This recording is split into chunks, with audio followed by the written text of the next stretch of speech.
Halo sahabat Fokus Kimia, kita lanjut lagi pembahasan KSM Kimia tahun 2022 tingkat kabupaten kota ya. Hari ini kita akan bahas soal nomor 16. Di video sebelumnya kita udah bahas soal nomor 15 ya. Jadi kita lanjut lagi ke nomor 16. Oke, coba kita lihat di sini. Minyak bumi merupakan hasil alam ciptaan Allah Subhanahu wa taala yang dihasilkan melalui proses kimiawi makhluk hidup jutaan tahun yang silam. Sebagaimana dijelaskan dalam surat Al-A'la ayat 4-5 berikut. Ini ayatnya ya. Nah ini kan distilasi minyak mentah ya, distilasi fraksionasi itu kan berdasarkan titik didih gitu teman-teman ya. Jadi di sini kan ketika ada minyak mentah itu di sini ada furnace. Furnace ini sebenarnya kita panasin minyak buminya itu menggunakan suhu yang sangat tinggi sekali. Dan sebenarnya di antara fraksi-fraksi yang terpisah ini di sebelah kanan sebenarnya ada kayak semacam kolom pendingin gitu. Jadi di sini sebenarnya tanda panah yang di sebelah kanan ini hanya menandakan bahwasannya pada suhu ini komponen apa yang terpisah gitu ya. Jadi sebenarnya kalau rangkaian yang utuh itu di sebelah kanan ini ada semacam kondensor ya. Kondensor untuk mengembunkan fraksi minyak bumi yang sudah menguap pada suhu tertentu gitu. Nah, jadi setiap minyak bumi itu ada fraksi-fraksinya yang mana fraksinya itu memiliki titik didih tersendiri gitu, sehingga mereka akan terpisah secara otomatis gitu, teman-teman. Nah, jadi yang paling tinggi memang wujudnya dalam fasa gas dan ini tidak perlu kita uapkan, memang sudah langsung menjadi gas. Biasanya seperti itu ya. Jadi tidak perlu dipanaskan dalam jangka waktu yang lama, sudah langsung menjadi gas, yaitu petroleum gas. Biasanya sering kita gunakan dalam memasak ya, pakai LPG, liquid petroleum gas. Dan ini biasanya atom karbon yang terdiri dari 1 sampai 4 ya, itu memang fasanya sudah gas ya. Jadi untuk senyawa dengan atom karbon C1 sampai C4 itu wujudnya memang udah pasti gas ya. C1 kan metana itu dalam wujud gas ya, gas metana gitu. Nah, jadi untuk yang selanjutnya, untuk gasolin sendiri dari referensi yang saya dapat, ini wujudnya sudah mulai cair ya, itu C5 sampai C8. Walaupun dari berbagai referensi itu kadang suka berbeda gitu ya, teman-teman. Jadi nanti biasanya tidak jauh-jauh banget berbedanya gitu ya. Nanti ada yang C5 sampai C9 cair untuk gasolin dan sebagainya. Ya, untuk nafta ini C6 sampai C7 ini wujudnya juga masih cair ya. Ini referensi yang saya cari di satu sumber saja. Mungkin kalian bisa cari referensi yang lebih banyak ya. Ya, ini parafinnya parafin oil ya, bukan parafin yang kayak oli kayak lubrikan gitu ya. Ini parafin oil. Terus di sini ini saya nggak dapat referensinya berapa C yang masuk ke parafin oil karena banyak sekali referensi yang berbeda. Untuk diesel itu C9 sampai C16 dan ini wujudnya masih cair ya. Untuk lubrikasi atau pelumas ya, ini biasanya di C18 sampai C20. Ini wujudnya udah agak kental gitu ya, kayak salep gitu, mirip begitulah kira-kira. Kalau fuel oil ini udah lebih dari C-nya itu udah lebih dari 20 ya. Dan ini bentuknya kadang bisa juga wax di sini atau lilin ya. Jadi tergantung fungsinya gitu. Nah, untuk bitumen ini udah mendekati ke area aspal ya, aspal. Dan ini biasanya C-nya itu sudah di atas 40 dan ini wujudnya padat gitu ya. Oke, jadi fraksinya itu untuk yang bagian paling bawah ini memang padat, jadi nggak mungkin terpisah lagi gitu. Maksudnya tidak mungkin menguap gitu teman-teman. Oke, jadi perlu saya tekankan kembali, ini semua dalam fasa gas ya. Mungkin beberapa di sini yang udah agak kental gitu, dan beberapa yang fasa gas di sini itu ada kondensor di sebelah kanan yang memang wujud dari senyawa ini cair sebenarnya itu karena dipanaskan pada suhu yang sangat tinggi sehingga di sini dalam fasa gas nanti dipisahkan secara fraksionasi. Oke, sekarang kita lihat pernyataan berikut yang benar ya. Jika hasil fraksionasi banyak menghasilkan gas, artinya kualitas minyak bumi dominan mengandung C4 dan C1 sampai C4 ini udah benar ya. Ini tidak perlu kita bahas lagi. Minyak mentah dengan titik didih kurang dari 180 melelehkan campuran alkana dan rantai C6. Ini saya agak bingung sebenarnya kalimatnya seperti apa. Kalau kita bercerita masalah melelehkan, sepertinya di sini tidak ada proses melelehkan. Di sini kan adanya penguapan ya, penguapan dan nanti di sini pengembunan gitu. Mungkin bisa coba saya ini ya, saya searching aja biar kalian tidak bingung ya. Oke, ini saya udah dapat ya. Ini udah dapat, coba kita buka ya. Ya, seperti ini ya kira-kira gambarannya. Untuk beberapa minyak bumi yang fraksi suhunya tidak terlalu tinggi, itu biasanya didinginkan dan dibentuk apa namanya di sini pengembunan ya. Proses dalam fasa gas ke cair itu pengembunan bisa menjadi nafta. Nafta itu terdiri dari ether, ada bensin, terus ada kerosin, solar dan oli gitu. Cuman kalau yang suhunya sudah terlalu tinggi itu tidak mungkin kita embunkan ya. Biasanya dalam fasa padat. Nah, jadi saya masih bingung dengan statement di sini minyak mentah dengan titik didih kurang dari 180, berarti area di sini ya. Melelehkan campuran alkana dan rantai. Saya masih bingung bagaimana dia bisa melelehkan ya. Ini kan wujudnya itu cair dan fasa gas ya dalam fraksi ini. Fasanya gas, kalaupun cair bagaimana dia bisa meleleh. Biasanya kan meleleh itu untuk melting point itu kan di wujud yang padat ya pada umumnya ya. Nah, jadi saya kurang yakin di sini jawaban ini benar gitu. Nah, lagi pula juga C6 dan C9 ini kan fasanya fasa cair ya. Fasa cair menguap dan diembunkan gitu. Jadi proses mengembun itu bukan meleleh ya, memang mengembun bentuknya. Oke, jadi nomor 2 saya rasa kurang tepat. Nomor 3, proses di atas berlanjut ke arah perubahan struktur kimia seperti cracking. Iya, nanti ada proses cracking, mungkin pemotongan. Biasanya di sini juga kayaknya ada ya referensinya. Mungkin tidak ada ditulis ya. Ya, jadi tahapan selanjutnya itu nanti akan dilakukan cracking ya. Crack itu kayak dipotong mungkin menjadi fraksi terkecil. Ada polimerisasi atau mungkin ingin disambung kembali atau alkilasi atau dimodifikasi dengan teknik tertentu ya. Nah, ini benar nomor 3. Nomor 4 itu udah pasti salah ya. Kenapa salah? Karena hidrokarbon yang 21 sampai 24 itu kan artinya di atas di atas 20 ya, di atas 20 C-nya, dan itu biasanya kita pakai untuk fuel oil ya, fuel oil atau lilin wax ya. Jadi ini masuknya kemari. Jadi bukan untuk melumasi mesin. Pelumasan mesin itu kita pakai lubricating oil ya. Ini biasanya suhunya agak di bawah C20, jadi nggak terlalu di atas C20. Jadi salahnya di sini. Ini biasanya untuk fuel oil atau wax ya. Wax di sini maksudnya lilin ya, bukan yang wax di sarang tawon itu. Itu juga wax. Terus dihasilkan pada suhu 300 sampai 350. Ini sebenarnya 300 sampai 350 itu lubricating oil. Jadi di sini seharusnya salah ya. Ini seharusnya C18 sampai C20 untuk pelumas. Gitu. Nah, maka jawabannya di sini 1 dan 3 ya. Maka jawabannya B. Oke, baik, kita lanjut lagi. Ya, nomor 17 ini sepertinya ada salah data atau seperti apa ya. Saya juga aneh ini. Tapi saya tahu ini soalnya diambil dari mana gitu. Nah, nanti saya coba cari versi yang disediakan di sini. Dan kalau memang nggak dapat jawabannya, memang nggak dapat sih jawabannya, nanti saya akan arahkan kalian ke soal sebenarnya di mana soal nomor 17 ini diambil dan dimodifikasi tentunya ya. Oke, kalau kita lihat di sini, ini kan metode laju awal dan masih cukup sederhana perhitungannya ya. Maksudnya di sini di bagian CO sudah ada yang sama.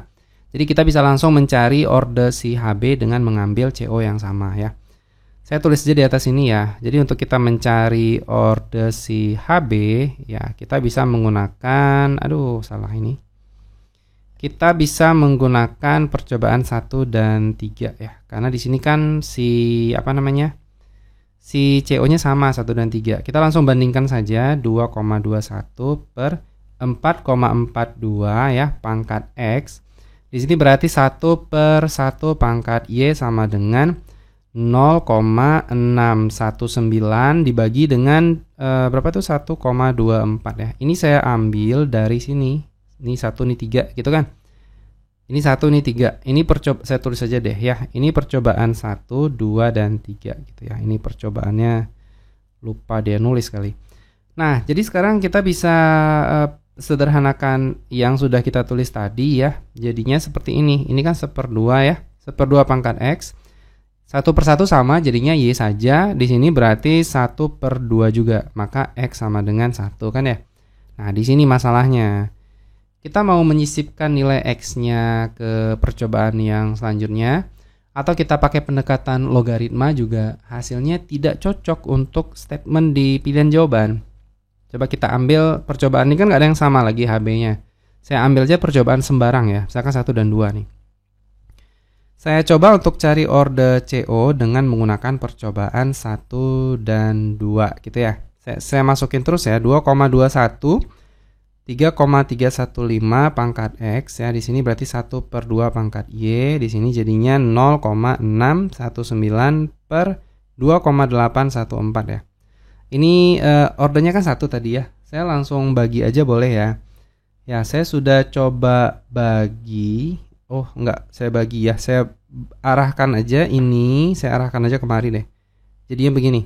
1/2 Y sama dengan 0,619 dikali 3,315 kita bagi dengan 2,21 kali 2,814 gitu ya.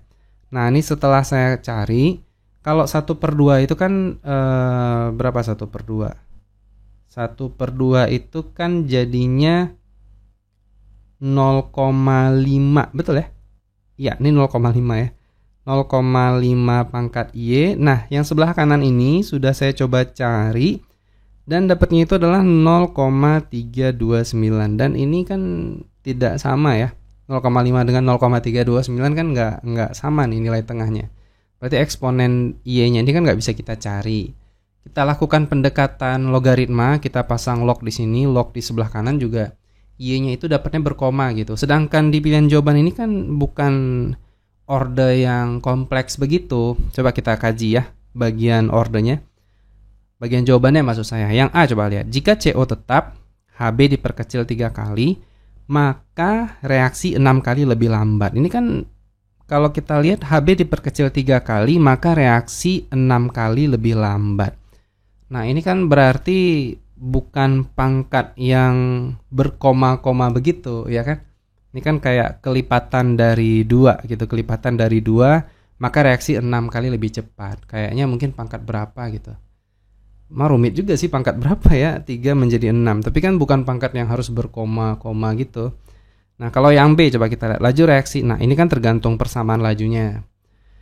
Kalau yang C, jika HB tetap, CO diperbesar 2 kali, maka reaksi menjadi 4 kali lebih cepat. Berarti kan di sini CO pangkat 2 ya kan, 2 pangkat 2, 2 pangkat 2 kan jadinya 4 gitu. Nah kan jadi pangkatnya pangkat yang bulat gitu, bukan desimal.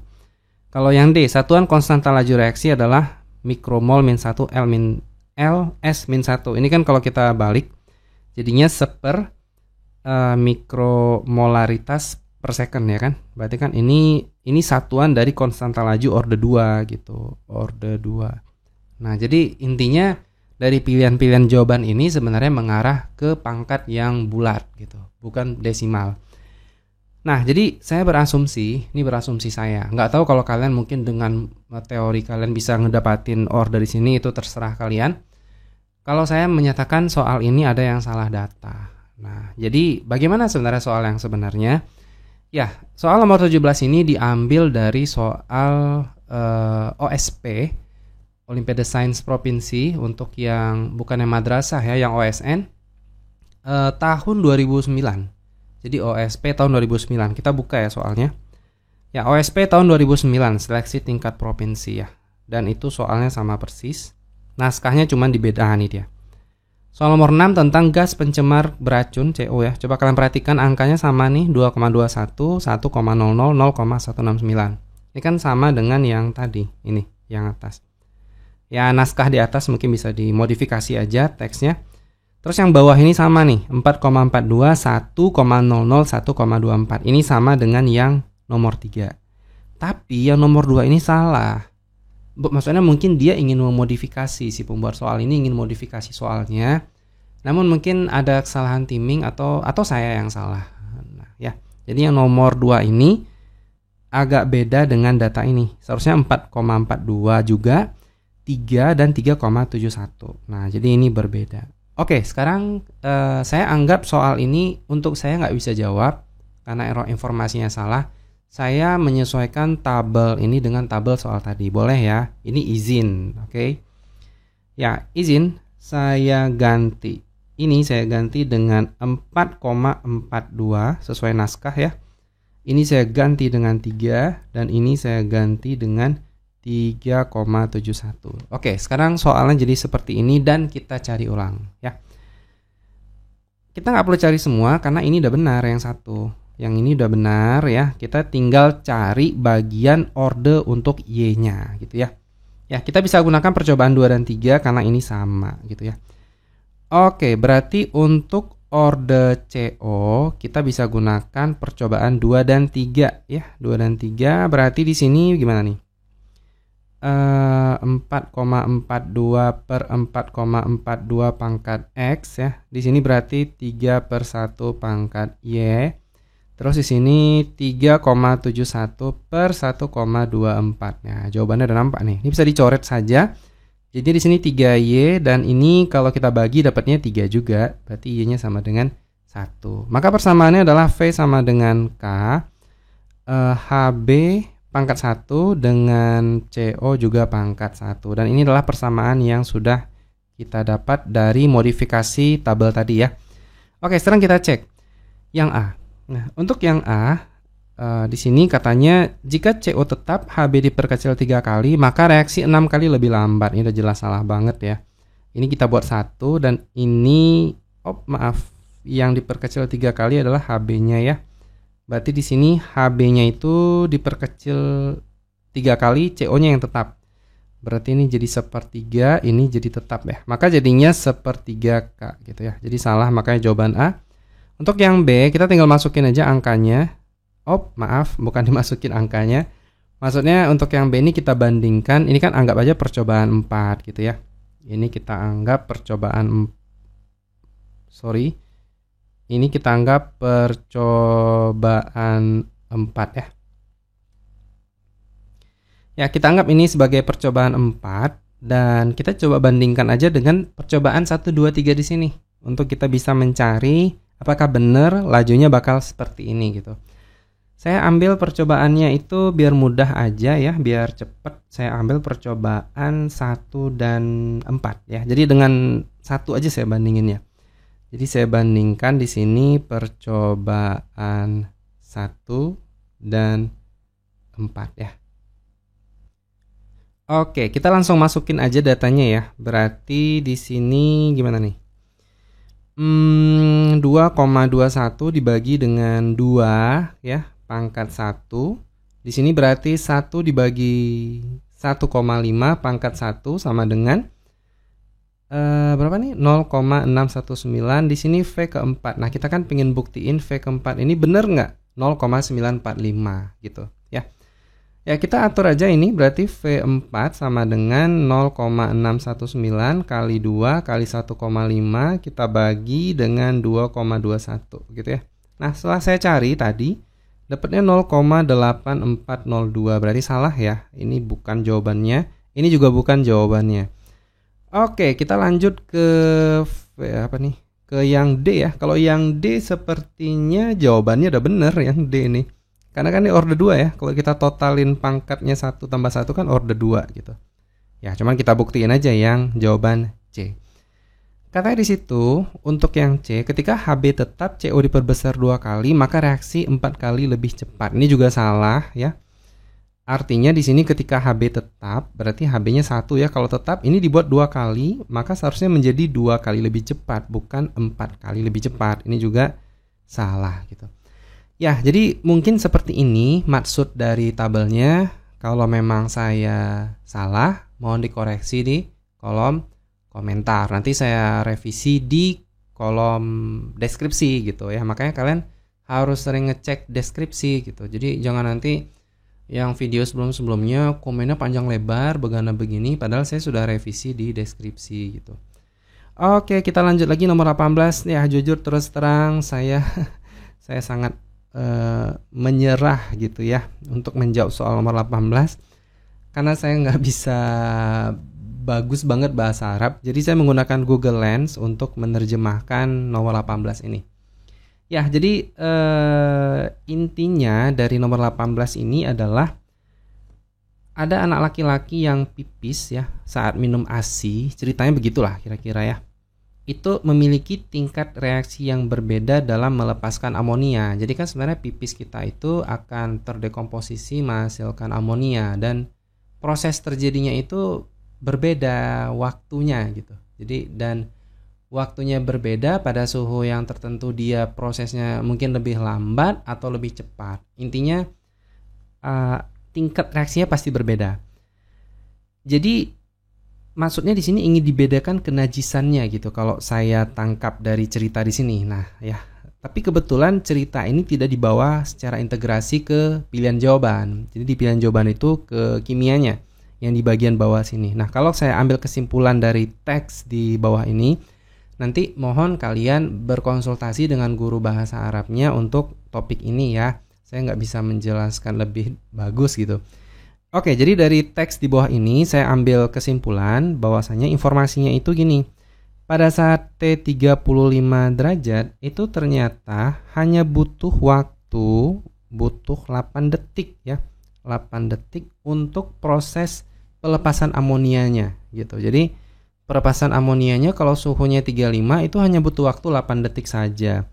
Di mana ada informasi lagi begini, jika suhu naik 2 derajat, nah ya, naik 2 derajat Celcius itu menyebabkan lajunya jadi 2 kali lebih cepat. Nah, gitu. Jadi lajunya itu 2 kali lebih cepat. Nah, lebih cepat. Sehingga pertanyaannya itu kira-kira waktu T berapa ya?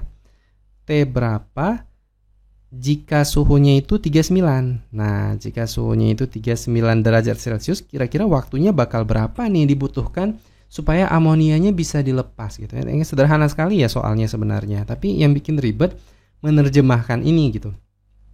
Kita bisa menyelesaikannya dengan sangat mudah sekali, teman-teman ya. Pada saat 35 derajat itu butuh 8 detik gitu kan ya. Artinya setiap naik 2 derajat, artinya saat 27 derajat, maka kan lebih cepat 2 kali. Kalau dia lebih cepat, maka waktunya jadi lebih pendek, kan begitu ya. Nah, artinya ketika dia naik lagi suhunya menjadi 39 derajat, maka di sini dia hanya butuh 2 detik saja untuk terjadi pelepasan amonia. Sehingga jawabannya B ya. Oke, kita kebut terus nomor 19. Ya, nomor 19 ini agak ngeri sekali soalnya. Kenapa? Tapi saya bersyukur karena data grafik ini bukan data rekayasa teman-teman ya, ini data nyata gitu, diambil dari unsur yang sebenarnya. Nah, jadi kita sebenarnya bisa memprediksi kira-kira unsur apa di sini. Oke, jadi pertama kita melihat dulu pada saat jadi gini ceritanya, ada 3 unsur, mereka itu satu periode. Nah, mereka satu periode, ini adalah 3 unsur, ya kan? Nah, jadi mereka itu memiliki energi ionisasi seperti pada gambar di bawah ya. Jadi kalian bisa lihat aja di sini pada gambar ini merupakan tingkatan energi ionisasinya. Artinya ini energi ionisasi kalau kita lepas elektron pertama, ini energi ionisasi kalau kita lepas elektron kedua, dan ini energi ionisasi kalau kita lepas elektron ketiga. Saya sering bahas ya di soal-soal sebelumnya, pada energi ionisasi ini ketika gap atau jarak rentang pelepasan elektron itu kalau energinya udah melenceng jauh banget, terlalu tinggi, artinya proses pelepasan elektron pada posisi itu tidak ada gitu. Maksud saya gini, misalkan kita punya tren 300 ya, ini energi ionisasi 300 misalkan. Saya tulisnya jangan di sini deh, di tempat lain saja saya tulis ya. Jangan di daerah sini gitu. Wah, kecoret. Ya, misalkan begini teman-teman ya. Misal ada tren energi ionisasi misalkan 450, 490, 520, tiba-tiba di sini jadinya 12.000 gitu. Nah, artinya ini kan elektron pertama yang dilepas, ini yang kedua, ini yang ketiga, ini yang keempat. Keempat terlalu tinggi dibandingkan elektron ketiga saat dilepas. Artinya pelepasan elektron keempat ini sebenarnya tidak ada. Ini hanya dipaksakan saja untuk lepas. Berarti sebenarnya unsur ini hanya punya 3 elektron valensi saja yang wajar untuk kita ionisasi atau kita lepas elektronnya. Nah, jadi seperti itu. Jadi kalau kalian melihat gambar ini sebenarnya udah langsung kebayang. Q, coba lihat Q. Q ini pada saat pelepasan elektron kedua itu terlalu tinggi nih. Ini lonjakannya lumayan dahsyat dibandingkan teman-temannya yang di bawah, P P dan R. Nah, jadi kesimpulannya apa? Q itu pasti elektron valensinya cuma satu. Nah, sekarang kita lihat untuk yang P. Ini kan lonjakan drastisnya itu ada di elektron ketiga. Nah, berarti sebenarnya elektron ketiga ini tidak ada di unsur P. Maksudnya, pelepasan elektron ketiga pada unsur P itu dipaksakan. Jadi sebenarnya tidak ada. Jadi hanya batas di 2 saja. Nah, maka P itu elektron valensinya adalah 2. Nah, untuk yang R ini kita kan nggak bisa tebak karena ini trennya masih normal nih. Elektron 1, 2, dan 3 masih normal dan kita belum tahu apa kejadian selanjutnya. Apakah dia naik drastis atau mungkin dia masih normal-normal aja, ini kita nggak tahu. Ya, terus gimana cara kita menyelesaikan yang R? Sebenarnya kita bisa lakukan pendekatan ini. Energi ionisasi untuk unsur satu periode biasanya itu golongan 3A dia turun. Ya. Untuk golongan 3A itu dia biasanya menurun gitu ya. Untuk dia trennya begini ya untuk energi ionisasi. Energi ionisasi itu untuk yang 1, 2, 3, 4, 5, 6 ya. Untuk yang ketiga ini biasanya turun gitu ya. Jadi untuk yang kedua dia naik dulu. Ini angka energinya saya nggak patokin berapa ya. Nah, jadi biasanya di ketiga itu dia turun. Ini posisinya itu memang lebih tinggi yang ketiga ya. Lebih tinggi yang ketiga dibandingkan yang pertama gitu. Tapi lebih tinggi yang kedua. Nah, ya biasanya seperti itu. Karena kan di posisi elektron kedua ini kan biasanya untuk yang golongan 2A, di bawah ini saya tulis saja golongan ya. Golongan 2A itu kan orbital S-nya penuh total, tapi di golongan 3A itu kan udah terbentuk satu elektron pada orbital P. Jadi kan udah nggak stabil lagi dia, nggak stabil penuh total, sehingga turun ya. Ya, jadi nanti dia naik lagi untuk keempat, terus naik lagi untuk kelima, terus nanti ini 1, 2, 3. Nah, ini turun lagi ya, di posisi ke-6 dia turun lagi karena udah tidak setengah penuh ya. Berarti kan di sini posisinya seperti ini. Bagian yang ke-6 ini lebih tinggi dari yang 4, tapi 5 yang lebih tinggi gitu. Nah, jadi seperti itu kira-kira gambarannya. Oke, jadi sebenarnya kan dari sini udah lumayan nampak ya, teman-teman ya. Oke, jadi apa kesimpulannya? Saya nggak yakin juga sebenarnya jawabannya seperti itu. Tapi nanti kita cocokkan dengan bukti dan hasilnya ternyata benar gitu ya.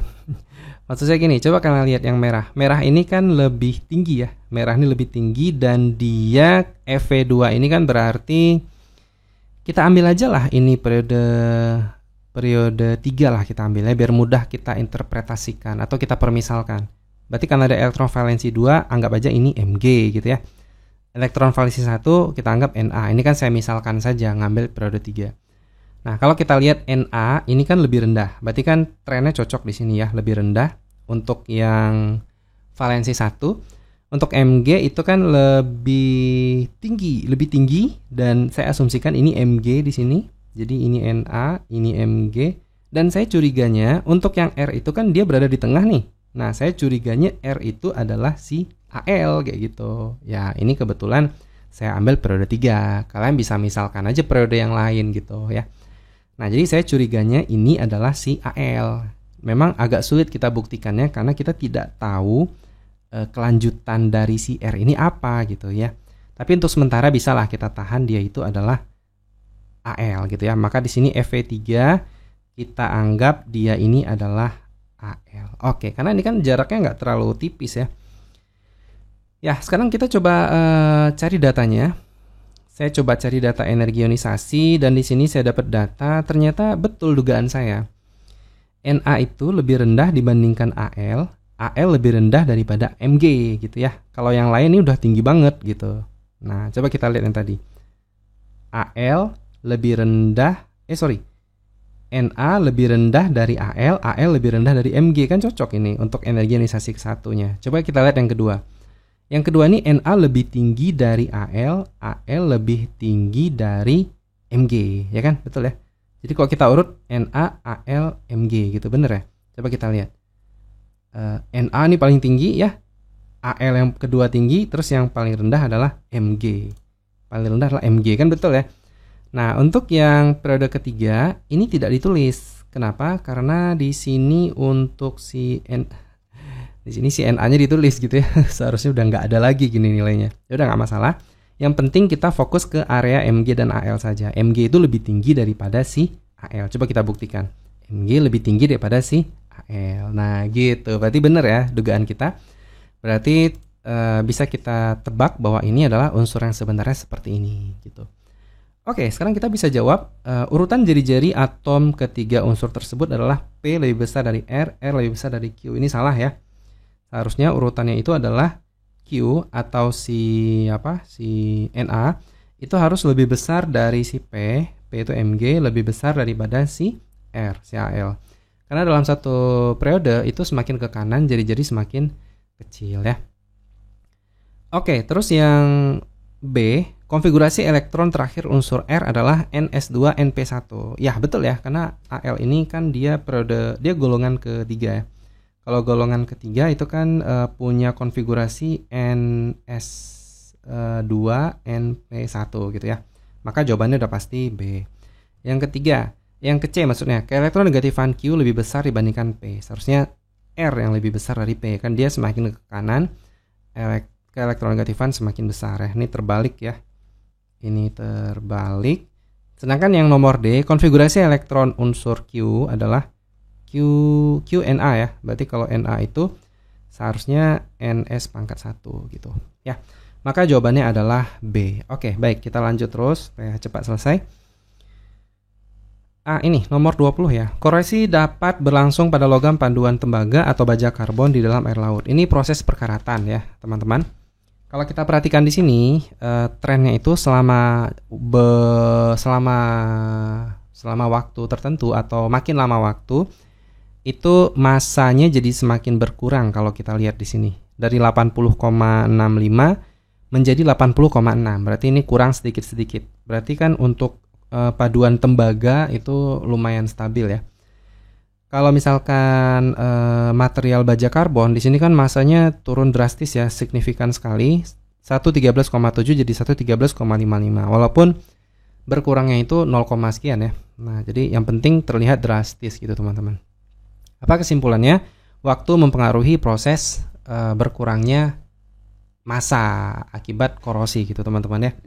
Oke, kita lihat statement A. Di sini katanya korosi pada material baja karbon di dalam larutan air laut terjadi secara merata, sedangkan pada paduan tembaga tidak merata. Tidak mungkin. Namanya juga kita celup ke dalam air nih kan, ini pasti dimasukkan dalam air laut. Jadi nggak mungkin ada yang namanya tidak merata gitu. Jadi semuanya bakal merata. Jadi ini kata tidaknya yang salah. Kehilangan berat akibat korosi pada material baja karbon dan paduan tembaga tidak berhubungan erat dengan waktu. Ini juga salah ya. Berhubungan erat dengan waktu. Jadi semakin waktunya lama kita rendam, semakin banyak massa yang hilang akibat korosi. Peningkatan waktu pencelupan dalam air laut menurunkan kehilangan berat yang terjadi secara perlahan dan terus-menerus. Bukan menurunkan, tapi justru menaikkan ya kan? Justru menaikkan kehilangan beratnya. Coba lihat nih, dari 113,7 jadi 113,55 jadi 113,35 gitu. Jadi turun terus, makin banyak turunnya. Nah, jadi ini menaikkan ya, menaikkan gitu. Oke. Yang terakhir, korosi akibat air laut berdampak lebih signifikan pada baja karbon. Ya, ini sudah benar. Soal seperti ini lebih ke mengambil informasi dari gambar ya. Ini kan seperti soal PISA gitu ya. Oke, kita lanjut terus untuk yang nomor 21. Senyawa A hanya memiliki karbon primer. Masih ingat karbon primer? Saya hafal mudahnya primer tuh gini, CH3 gitu. Kalau yang sekunder berarti CH2 gitu ya. Dengan massa molar sebesar 114, struktur senyawa A terdiri dari ini bisa cari empirisnya. Selain dapat bereaksi dengan reduktor, berarti dia punya ikatan rangkap nih ya, karena bisa direduksi. Senyawa A juga dapat bereaksi dengan suatu oksidator bentuk cincin perak. Nah, masih ingat kalian? Cincin perak ini untuk apa nih? Uji aldehid keton ya, biasanya pada ini menggunakan reaksi Tolen ya. Tolen. Koreksi ya kalau saya salah tulis. Nama IUPAC dari senyawa A. Wah, kita harus cari tahu dulu rumusnya apa, terus kita gambar dan kita kasih nama ya. Berarti intinya senyawa A ini udah pasti aldehid ya, karena katanya kan bisa bereaksi dengan tolen membentuk cincin perak. Oke, kita cari empirisnya dulu ya. Berarti di sini kita tinggal membandingkan saja ya. Saya ganti dulu tintanya. Berarti di sini gimana? Mol C banding mol H banding mol O ya. C-nya berapa tuh? 73,6 ya. 73,6 kita bagi 12, AR-nya 12. Untuk H itu 12,3 kita bagi 1. Untuk O kita kurangi aja. Ini kita tambah dulu persennya, kurangi 100, nanti dapat massa persen sisa untuk oksigen. Setelah saya cari, dapatnya itu adalah 14,1 ya. 14,1 dibagi dengan 16 ya untuk ARO-nya. Nah, di sini mol C-nya udah saya cari, dapatnya adalah 6,133 banding 12,3 banding 0,88. Kita kecilkan dengan cara bagi dengan yang paling kecil, yaitu 0,88. Ini jadi 1, ini jadi 14, dan ini menjadi 7 ya teman-teman. Sehingga rumusnya itu adalah C7H14O. Ya, kita buktikan, cari MR-nya, berarti 12 kali 7 tambah 14 tambah 16. Dan ternyata setelah saya cari, dapatnya 114. Oke, rumusnya sudah dapat. Jadi rumus molekulnya sama dengan rumus empirisnya. Kita tinggal gambarkan aja senyawa aldehid yang rumusnya itu begini, tanpa ada C tersier, cuman ada primer dan sekunder saja. Berarti kan tidak ada cabang yang ada 2 alkil gitu. Ya, kalau kita mau gambar berarti jadinya bakal seperti ini. CH3, CH2, CH2, CH2 ya, 1 2 3 4 5, 6, 7. Nah, berarti bakal seperti ini. Karena kan maunya itu adalah primer dan sekunder ya. Maka namanya apa nih? Namanya heptanal ya, karena di sini kan C-nya ada 7. Oke, sudah selesai sampai di sini untuk soal nomor 21. Banyak juga ya. Ini saya buat videonya udah tengah malam ini ya. Jadi suaranya udah mulai parau ya, mohon dimaklumi. Oke, nomor 22. Ini seru juga nih ceritanya. Oke, untuk soal nomor 22 ya, ini ceritanya seperti ini ya. In order to reduce the impact of global warming, untuk mengurangi dampak pemanasan global that endanger mankind, yang dapat membahayakan umat manusia, telah dikembangkan suatu teknologi dengan memanfaatkan organisme yang ini ya, yang organisme yang bisa mengalami fotosintesis, lalu dia berukuran mikro ya, micro size. Karena di sini yang kita sebut sebagai mikroalga ya. Nah, terus ini katanya to capture carbon from the air ya. Jadi yang dapat digunakan untuk menangkap karbon di udara. Jadi maksud karbon ini dalam CO2 mungkin ya. Karbon yang dalam gas gitu ya. Terus katanya di sini penerapan teknologi ini di industri itu bertujuan untuk menyerap ya. Industri aim to absorb, untuk menyerap karbon dari sumber gas buangan industri ya. Habis itu sehingga so as to reduce carbon, sehingga dapat mereduksi karbon, emisi karbon di sekitar pabrik ya, factory pabrik, with the following skema. Jadi skemanya itu adalah seperti ini. Oke, solar energi itu untuk proses fotosintesis ya. Water ini ya mungkin untuk proses absorpsi. Jadi mikroalga ini juga bisa untuk absorpsi di dalam air ya, untuk kualitas air. Apakah dalam fresh water ya, apa brackish water, sea water, atau misalkan wastewater, dosmetic water, wastewater. Jadi mungkin air yang sudah terkontaminasi industrial itu bisa diabsorb oleh mikroalga. Itu nama prosesnya itu pikoremediasi ya, seingat saya ya. Remediasi gitu. Ya, kebetulan kalau saya risetnya itu lebih menggunakan material absorpsi berbasis karbon gitu ya. Ini kan kita menggunakan tanaman hidup ya untuk mengabsorpsi gitu. Jadi kan pikoremediasi. Di sini nutrien ini kan untuk mendorong pertumbuhan dari mikroalganya sendiri gitu ya. Jadi bisa pakai NPK, trace element. Dan di sini untuk CO2-nya inilah yang diabsorb oleh mikroalga. Suplai CO2 itu bisa dari udara, dari flue gas ya, atau dari pembakaran. Di mana pembakaran ini juga sebenarnya pemanfaatan biomasa dari mikroalga. Jadi sebenarnya mikroalga ini sudah dimanfaatin juga ngasilin gas buang yang berbahaya. Terus dia juga sendiri yang mengabsorpsi gitu. Jadi circle-nya seperti ini gitu ya. Dan mikroalga juga menghasilkan O2 untuk kita. Dan untuk ekstraksi dari biomasanya bisa dipakai untuk bahan-bahan kimia tertentu, ada metabolit sekunder tertentu gitu. Oke, kita nggak perlu lama-lama cerita di sini. Saya rasa kalau banyak bercerita di sini akan panjang sekali. Cuman saya suka soal ini ya, karena ini pengetahuan umum gitu. Kimia bahan alam ya. Kimia bahan alam masuk, kimia lingkungan masuk, kimia fisik masuk karena ada absorpsinya. Oke, sekarang kita lihat statement yang benar dari skema di atas ya. Mikroalga reduce carbon emission by releasing CO2. Nah, ini kan salahnya di releasing. Mikroalga mereduksi emisi karbon dengan melepas CO2. Ngapain dia mereduksi karbon dengan melepas CO2? Tapi kan to capture CO2 bukan releasing. Di photosynthesis proses assisted yang dibantu matahari forming biomass NO2. Ini salah di releasingnya ya. Industrial exhaust gas that absorb CO2, gas buang industri yang menyerap CO2. Jadi ini ngaco nih. Gas buang industri yang menyerap. Jadi gas buang industri ini yang menyerap CO2. Dari sini aja sebenarnya udah ngaco kalimatnya. Menyupport pertumbuhan mikroalga dalam mengkonversi mengubahnya menjadi O2 dengan bantuan cahaya dan nutrisi. Ini ngaco sekali nih. Nah, nomor C ini saya juga bingung ya. Maksudnya di sini kan in order to maximize the yield of CO2 oxidation. Di sini dia bilang untuk memaksimalkan hasil oksidasi CO2. Kita kan absorpsi tadi ya, bukan mau oksidasi ya. Lagian kalau CO2, saya nggak tahu apakah CO2-nya mau dioksidasi atau hasil oksidasi CO2 gitu. Bingung juga saya, maksudnya CO2 tuh mau dioksidasi jadi apa? Namanya reduce, berarti kan absorpsi ya.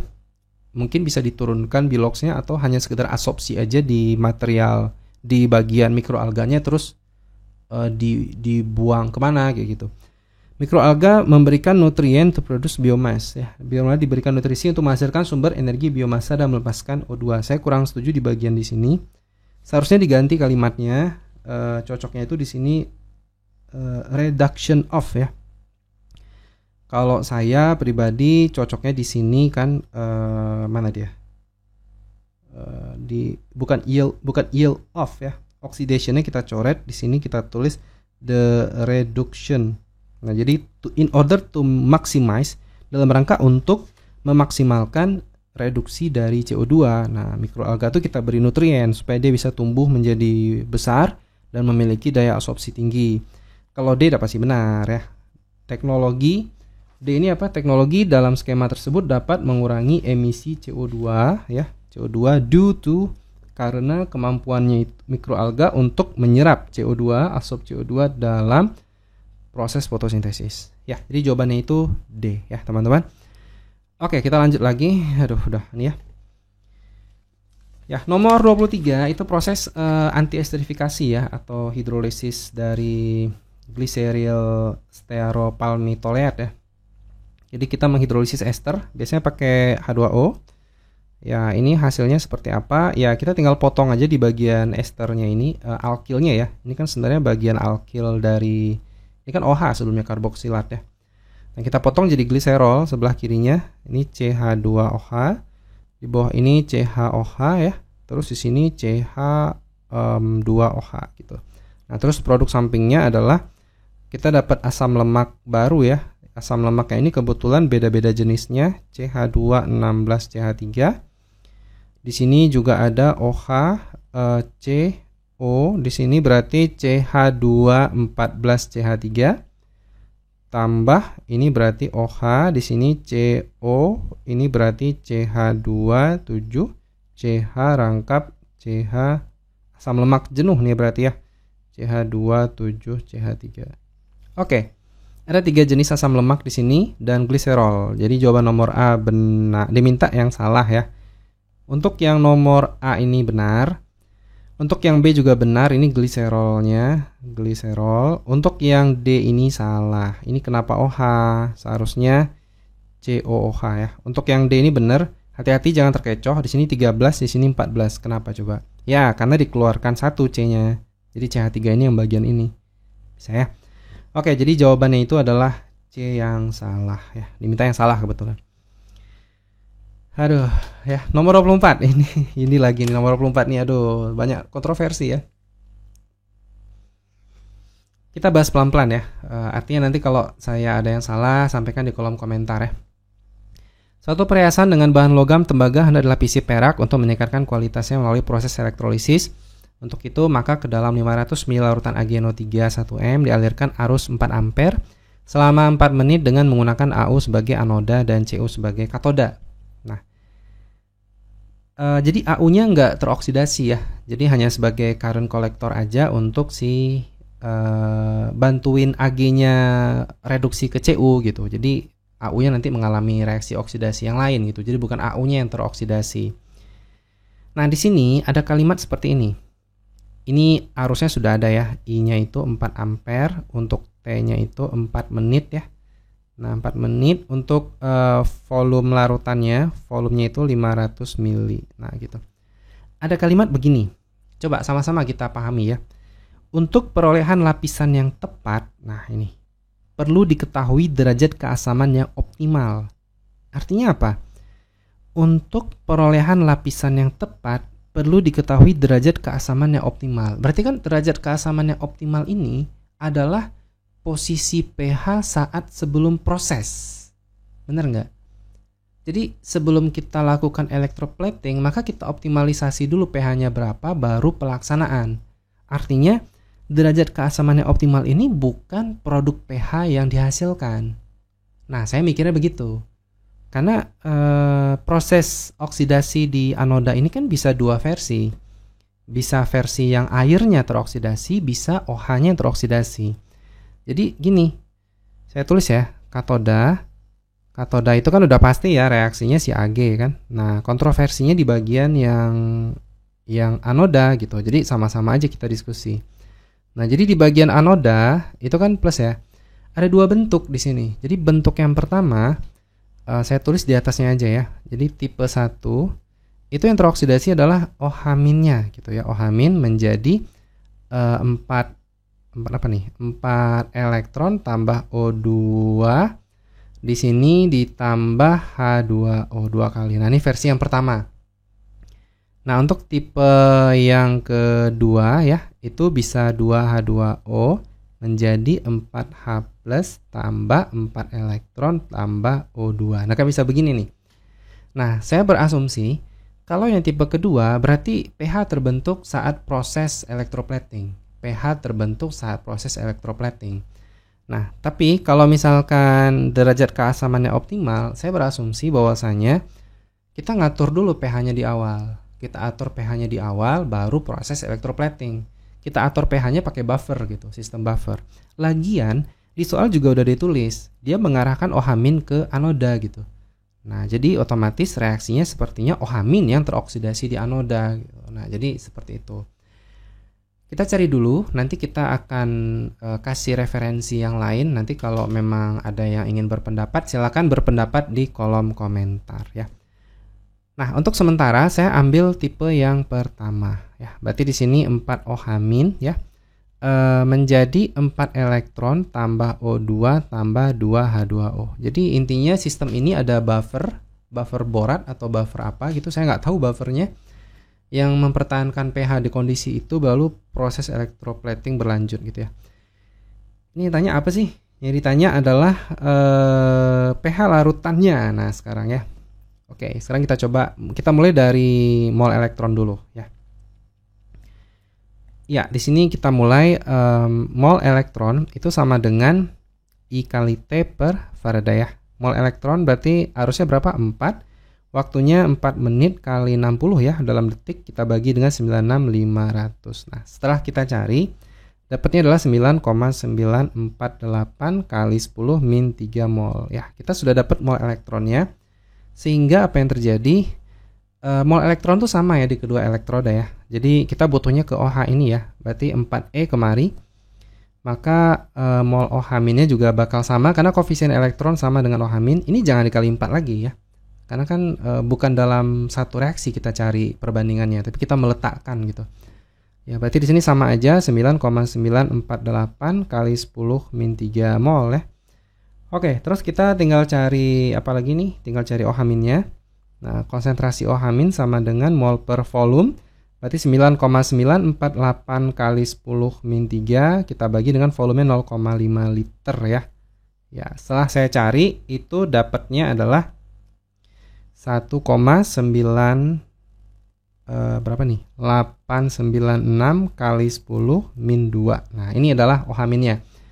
Sehingga pOH-nya itu adalah 2 kurang log 1,9896 ya. Di sini berarti pH-nya itu adalah 12 tambah log 1,9896 dan total akhirnya setelah saya cari dapatnya adalah 12,297. Ya, mungkin akan timbul pertanyaan, ini pH-nya kan basa, nanti Ag-nya keburu mengendap gitu. Nah, jadi kan kalau kita lihat di beberapa referensi, proses electroplating itu nggak selalu dalam asam gitu. Artinya kita sesuaikan dengan KSP dari si logam transisinya juga gitu. Dan ketika kita ambil pH yang lumayan basah ke area yang membuat dia mengendap, itu bahkan mendorong dia untuk lebih mudah terdeposisi. Saya dapat referensi dari ini ya. Ini sepertinya sebuah perusahaan gitu. Saya udah cari berbagai jurnal dan memang sama aja seperti yang dibahas oleh artikel ini gitu. Nah, jadi referensinya itu kira-kira seperti ini ya. Sebagai tambahan, beberapa proses electroplating itu biasanya menggunakan buffer ya, seperti suggest boric acid ya. Mereka suggest seperti gitu. Berarti ada buffer lain.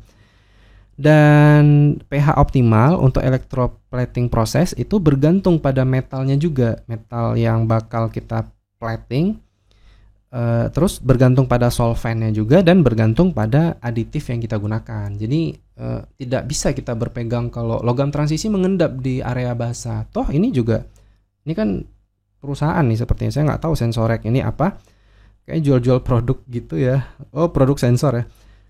Seperti ini, dia cerita bahwasanya pH terbaik dapat berada pada basah, asam, netral, ataupun juga bisa basah gitu. Nah, jadi tergantung pada solubility of the metal in the solvent.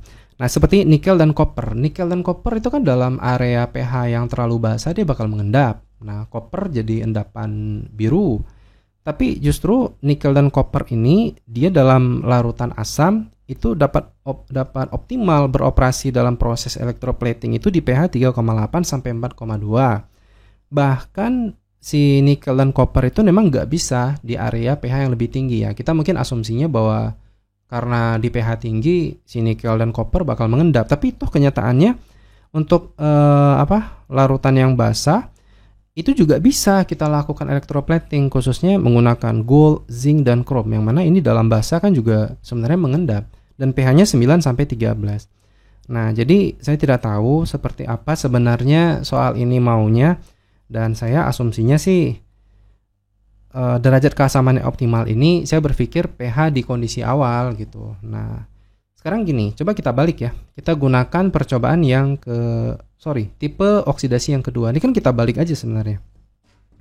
Artinya gini, kalau kita buat kondisi yang kedua berarti kan terbalik jadinya ya. Kondisi anoda 2. Anoda 2. Berarti kan bakal pH-nya itu jadi berapa nih pH-nya? pH-nya itu kan bakal jadi berarti kan 2 dikurang log ini ya, maka jadinya itu berapa? 1,7 jadinya gitu. Nah, jadi kan asam banget ya. Asam banget, saya tidak tahu harus mau ngambil yang mana gitu. Nah, jadi kalau pH 1,7 kayaknya udah terlalu asam banget. Nah, gitu. Oke, baik. Saya lebih prefer yang ini ya. 1 desimal di belakang koma. Oh, berarti jadinya 12,3 gitu ya. Oke. Nah, karena ini saya rasa kayak masih make sense ya untuk di berapa logam transisi yang ini ya. Oke, kita lanjut. Nomor 25. Allah melarang melakukan hal yang dapat membahayakan jiwa bagaimana dalam Al-Qur'an surah Al-Baqarah katanya. Ya, di sini kita lihat dalam kondisi obat-obatan juga harus diperhatikan dosis yang aman agar tidak membahayakan tubuh. Dosis menggunakan obat aspirin untuk anak-anak di bawah 12 tahun adalah X miligram per kilogram berat badan. Katanya di sini ada informasi di mana X itu adalah 10 kali jumlah bacaan ikhfa pada ayat di atas. Saya cari ikhfanya cuma satu ya. Ikhfa tuh nun mati bertemu dengan huruf-huruf ikhfa. Sini saya dapatnya cuma wa anfiqu saja. Saya nggak tahu, nggak ada yang lain sepertinya fi sabilillahi walatul, ya nggak ada lagi ya untuk nun mati yang bertemu huruf-huruf ikhfanya. Ya, jadi jawabannya cuma ada satu. Maka kesimpulannya berat badan si anak ini adalah maksud saya gini, maksimum dosisnya itu adalah 10 mg per kilogram. Ini dosis maksimumnya, jadi nggak boleh melewati ini karena melarang melakukan hal-hal yang dapat membahayakan jiwa. Oke, jadi gimana nih? Suatu tablet aspirin dihaluskan dan ditambahkan air sampai larut, kemudian dititrasi dengan 0,1 molar NaOH. Dibutuhkan volume segini. Persentase massa tablet yang aman dikonsumsi oleh Ahmad dengan berat badan 15 kg. Coba kita cek dulu. Kita cek dulu untuk berat badan 15 kg ya. Ya, jadi untuk berat badan 15 kilo, maka aspirinnya itu bakal berapa nih? 10 mg per kilo kita kali dengan 15 kilo, berarti jadinya 150 mg ya. 150 mg ini kan sebenarnya dosis aman ya, maksudnya dosis yang maksimal lah gitu. Nah, sekarang kita lihat dulu ketersediaan aspirin di dalam sini berapa. Nah, saya misalkan aja aspirinnya dengan lambang ASP boleh ya, biar enak saja, nggak terlalu gede. Aspirinnya saya lambangkan HASP, kita tambah dengan NaOH. Ini kan jadinya berarti NaASP ditambah dengan H2O, kan gitu ya. Untuk NaOH-nya, apa informasi yang diketahui di sini? Konsentrasi 0,1 dan volumenya 13,9 mili ya. Kita bisa cari molnya tuh. Mol si NaOH sama dengan kali saja 0,1 kali 13,9, 1,39 milimol ya, betul ya. Nah, berarti di sini untuk mol HASP-nya sama saja karena koefisiennya kebetulan sama saja. Berarti di sini 1,39 milimol. Terus ngapain lagi nih? Cari massa ya. Kita cari massa HASP sama dengan mol kali MR ya. 1,39 kali MR-nya. Ya, ini rumusnya udah saya cari, C9H8O4 dan MR-nya itu adalah 180 ya. Di sini MR-nya 180. Ya, setelah saya cari itu dapatnya di sini 250,2. Nah, waduh ini kejepit sekali ini ya. Saya tulis di bawahnya aja deh. Saya cari dapatnya 250,2 mg. Ini aspirin yang tersedia, tapi untuk batas maksimum yang aman itu hanya 150 mg. Kan dia nanya di soal nih, persentase massa tablet yang aman dikonsumsi oleh si Ahmad gitu. Berarti kita cari persen amannya ya. Si ASP itu adalah 150, kita bagi 250,2 kali 100%. Setelah kita cari dapatnya itu adalah 59,952%. Kebetulan di soal tidak dibatasi berapa koma, jadi dapatnya segini. Ini kita juga nggak tahu harus ngisinya kayak gimana ya. Wallahu a'lam. Oke, kita lanjut ke nomor 26. Islam mengizinkan muslimah menggunakan kosmetika tertentu yang tidak berlebihan, bahkan ada kosmetika yang mendukung kesehatan. Bla bla bla bla bla. Oke, ini satuannya kan milimol per kilogram ya. Tapi di sini dia tanya, jika batas aman yang ditetapkan untuk PB itu sebesar 20 ppm katanya. Ya, kita sepertinya bisa langsung ubah aja nih. Dan logam CD-nya 5 ppm, maka sampel yang aman untuk digunakan adalah kode varian yang mana? Berarti kita ubah dulu semua ini menjadi satuan ppm. Nah, ini kita potong dulu ya.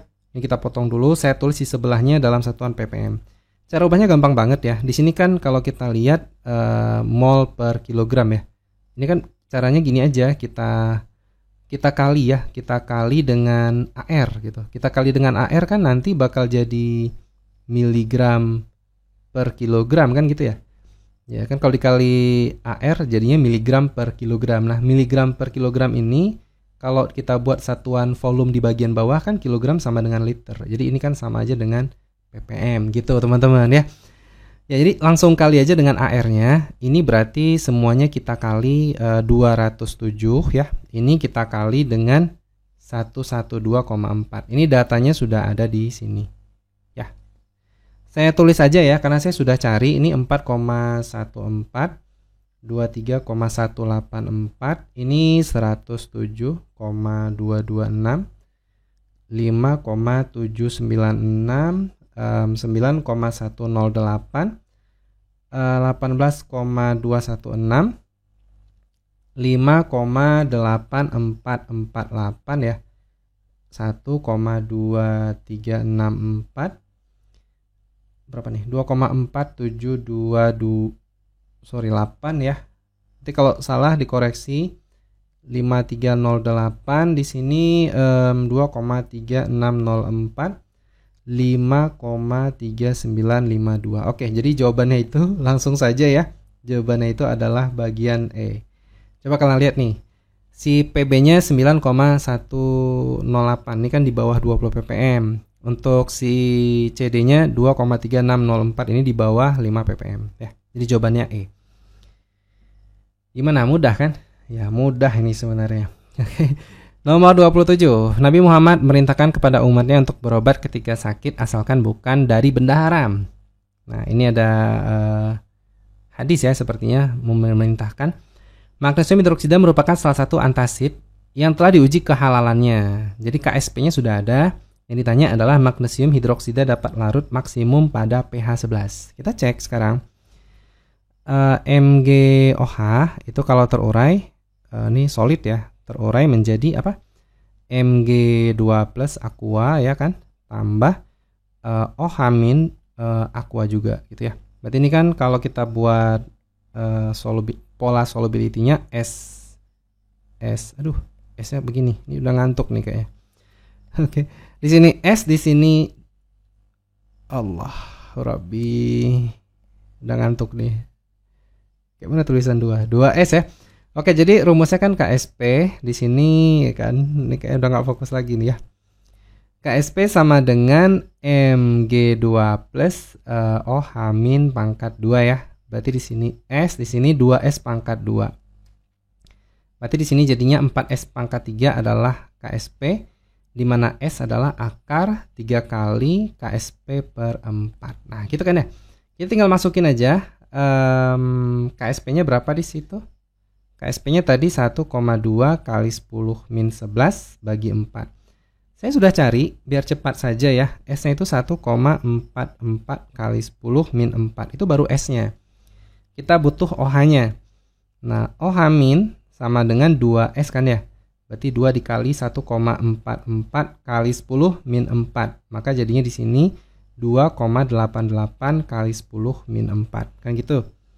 Ya, betul. Berarti POH-nya adalah 4 kurang log 2,88, di mana pH-nya itu adalah 10 tambah log, tambah ya, 2,88. Setelah dicari, dapatnya adalah 10,459. Berarti jawaban nomor 1 salah gitu ya. Oke, sekarang kita lihat nomor 2. Dawa A itu merupakan jamak taksir. Ya, ini plural ya kalau dalam bahasa Inggris. Cuman kalau di bahasa Inggris biasanya pembentukan singular sama plural itu masih bisa kita lihat polanya. Kalau di bahasa Arab nih kadang ada yang berubahnya drastis banget gitu ya. Kayak jamak taksir ini jamak tapi nggak beraturan ya kalau nggak salah saya.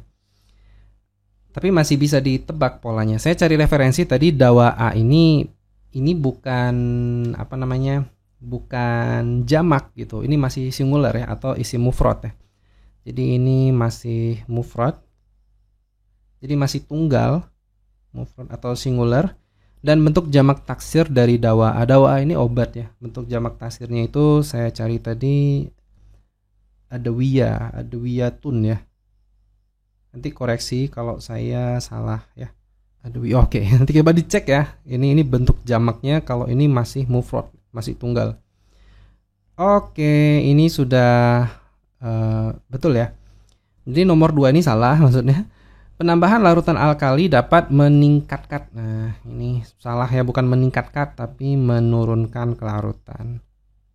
Karena penambahan basa, alkali itu bahasa lain dari basa, itu akan menambahkan konsentrasi di bagian OH- dan kesetimbangan geser ke kiri, sehingga MgOH 2 kalinya makin banyak terbentuk gitu endapannya. Nah, jadi menurunkan kelarutan, bukan meningkatkan kelarutan. Tada wow ya, ini merupakan fiil amar. Iya, ini benar, saya sudah cek, ininya benar. Nanti kalian cek lagi ya. Nomor 5 itu adalah penambahan ion H+ meningkatkan, ya, H+ akan bereaksi dengan OH- sehingga mengurangi konsentrasi OH- menyebabkan MgOH-nya bergeser ke kanan, kesetimbangannya dan MgOH-nya makin larut ya. Ini juga benar. Maka jawabannya 4 dan 5. Oke, gimana? Bisa ya semua? Insya Allah. Oke, nomor 28. Ini gimana caranya nih? Saya hampir terkecoh tadi ya, ketika melihat kalimat yang pertama ini sebenarnya nggak berfungsi sedikit pun. SO3 bersifat aktif, reaktif, dan mudah bereaksi dengan uap air di udara membentuk asam sulfat. Ya, saya hampir menulis reaksi ini tadi ya. Tapi informasinya beda ketika di depan. Katanya jika pada suhu dan tekanan tetap, berarti STP maksudnya di sini untuk kondisi ini, dalam ruangan bervolume 1000 liter dipanaskan 11,2 dm3 SO3 sehingga terdisosiasi. Jadi beda cerita untuk kalimat selanjutnya. Jadi ada paradok di situ.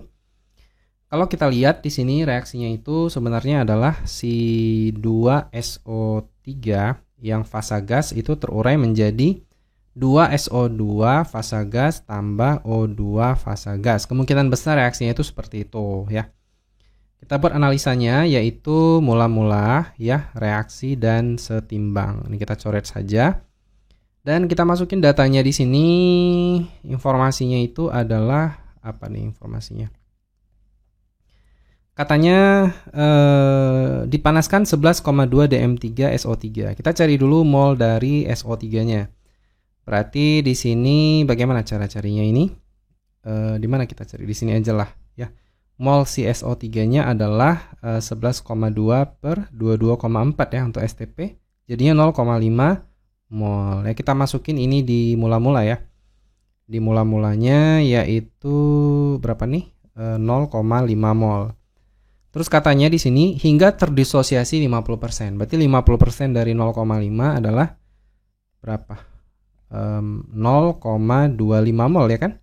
Kan setengah dari 0,5 gitu. Ini sama 0,25 mol, tapi untuk O2-nya 0,125 mol kan ya? Karena kan koefisien O2-nya 1 di sini. Maka sisanya di sini jadi berapa nih? Jadi 0,25 mol. Ini 0,25 mol, ini juga sama 0,125 mol ya. Oke, kita langsung masukin ke rumus K-nya karena di sini tanya tetapan kesetimbangannya berapa. Ya, berarti di sini untuk K-nya sendiri kita pakai KC kayaknya karena tidak ada informasi tekanan, hanya mol dan volume sistem di sini ya. Berarti K-nya itu adalah konsentrasi si SO2 ya. Konsentrasi CO2 ini jangan lupa pangkat 2 per konsentrasi SO3 juga pangkat 2. Masukin aja angkanya 0,25, jangan lupa bagi volumenya yaitu 100. Kenapa 100? Kan dm3 ini satuannya adalah liter ya. Oke, berarti ini 0,125 per 100. Ini juga sama ya, di sini 0,25 per 100, jangan lupa dipangkatkan 2 ya, sehingga ini kalau saya cari langsung saja ya, di sini jadinya 0,125 per 100, maka dapatnya 0,00125 dan ini tidak ada jawabannya karena dia minta 2 desimal di belakang koma. Berarti bagaimana caranya 2 desimal di belakang koma? Jadi 0 gitu ya, mungkin 0 kali ya jawabannya. Oke, baik, koreksi kalau saya salah. Kita lanjut ke nomor 29. Ya, di nomor 29, Nabi Muhammad selalu mengajarkan tentang kebersihan sebagaimana hadis yang diriwayatkan oleh Imam At-Tabrani. Ini hadisnya. Pakaian putih yang terkena noda menjadi susah dibersihkan dengan deterjen sehingga dibutuhkan zat lain seperti Clorox untuk membuat larutan pembersih dengan pH 7. HOCl yang harus ditambahkan ke dalam X mili Clorox, berarti buffer ya, 0,028 molar adalah berapa milimol. Diketahui X adalah 50 kali jumlah kalimat yang mengandung arti bersih. bersih itu kan nadhafa ya. Seingat saya nadhafa. Untuk kata dasarnya gitu ya, nadhafa. Ya, kita tinggal cari aja ini fa gitu ya. Ya, kita tinggal cari aja yang mirip-mirip begini, berarti ini tanadhafu, mana lagi? Nadhafati, satu lagi nadhifun. Berarti ada 3 ya. Maka X di sini adalah 50 kali 3 jadinya 150. Ya, berarti di sini 150 mili ya. Oke. Ini sistem buffer ya. Berarti buffernya kayak gimana nih? Langsung saja lah ya biar cepat. Ini buffer asam pasti ya. H+ sama dengan Ka. Di sini konsentrasi si HOCl ya. Tapi boleh pakai mol karena kan nanti pembaginya volume total sehingga bakal sama gitu. Bakal sama di kedua atas, ruas atas atau ruas bawah. Jadi boleh pakai mol aja di sini. Di sini OCl min ya. Nah, jadi di sini boleh saya ganti Ka sama dengan mol HOCl, di sini mol si OCl min. Oke, untuk Ka-nya itu berapa Ka-nya? 2,8 kali 10 min 8. Ya, yang ditanya di sini adalah mol si HOCl-nya ya. Hampir terkecoh saya kloroksnya yang dikasih tahu gitu. Jadi HOCl-nya yang ditanya berapa ya. Jadi di atas ini berarti mol si HOCl kita bagi dengan mol si kloroksnya. Berarti 150 kali 0,028. Untuk H+-nya itu 10 min 7 ya. Karena kan tadi di sini pH-nya itu 7 gitu.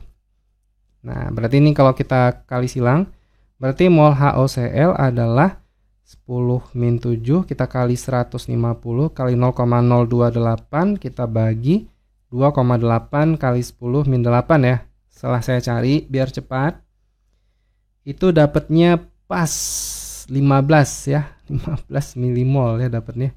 Karena kan tadi kita pakai satuan volumenya mili ya. Coba saya tes cari lagi ya pakai kalkulator. Ini kayaknya 150 kali 0,028 bagi 2,8 bagi ya 15 dapatnya. Berarti ya udah 15 sudah selesai ya berarti.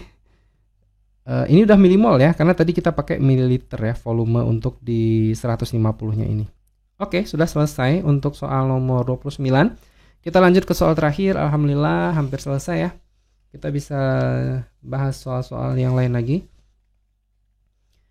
Oke, suatu perairan dideteksi mengandung ion raksa yang secara kualitatif diidentifikasi menggunakan kalium iodida membentuk endapan kuning dengan reaksi berikut. Ya, ini kita mikirnya pertama reaksinya redox gitu ya. Karena sengaja dia bikin ion di sini. Jadi seolah seperti redox padahal tidak. Ini bilox Hg-nya juga 2+, di sini 2+ gitu. I-nya di sini -1, ini juga -1. Nah, jadi bukan redox. Kalau bukan redox berarti kita nggak usah mikirkan komponen yang hilang lain gitu. Maksud saya Hg2+ di sini itu mengikat NO3 awalnya gitu. Nah, ya, jadi boleh tidak dipedulikan NO3-nya juga boleh gitu. Oke, berarti kalau kita mustarakan Hg2+ ditambah dengan Ki, ini berarti 2 di bagian Ki-nya. Karena Hgi di sini kan 2, berarti ini ditambah 2 KNO3. Ya nggak usah difikirkan untuk NO3-nya kemana, sebenarnya di sini gitu. Kita nggak perlu ya. 500 mili sampel pelairan mengandung larutan ion raksa bereaksi tepat dengan 500 mili larutan Ki 0,1. Ya, kita tulis dulu informasinya. Di sini katanya 500 mili untuk Ki dengan konsentrasi 0,1 molar. Secara kuantitatif massa ion raksa yang terdapat di perairan dalam miligram. Wah, ini berarti volume sampel kayaknya nggak perlu ya. Kita langsung cari mol aja. Berarti di sini mol Ki sama dengan molaritas kali volume ya. Berarti 0,1 kali 500. Kayaknya nggak usah kita ubah ke liter karena di sini dia juga minta dalam satuan miligram ya. Berarti jadinya di sini 50 miligram. Oke. Kok miligram? Sorry. Berarti di sini jadinya 50 milimol ya. Terus kita cari mol si Hg2+, ini sama dengan 1/2 kali 50 kali 50 milimol, maka jadinya di sini 25 milimol ya. Kenapa 1/2? Kan di sini kan koefisiennya 1, Ki-nya koefisiennya 2. Jadi dibagi 2. Kita langsung cari massa Hg-nya, Hg2+, berarti mol kali AR-nya berarti 25 milimol. Kita langsung kali AR-nya di sini udah ada di soal, yaitu 200 ya. Berarti 200 di sini karena dia dalam apa namanya? Dalam milimol, berarti kan di sini jadinya miligram per milimol ya satuannya. Maka setelah dikali dapat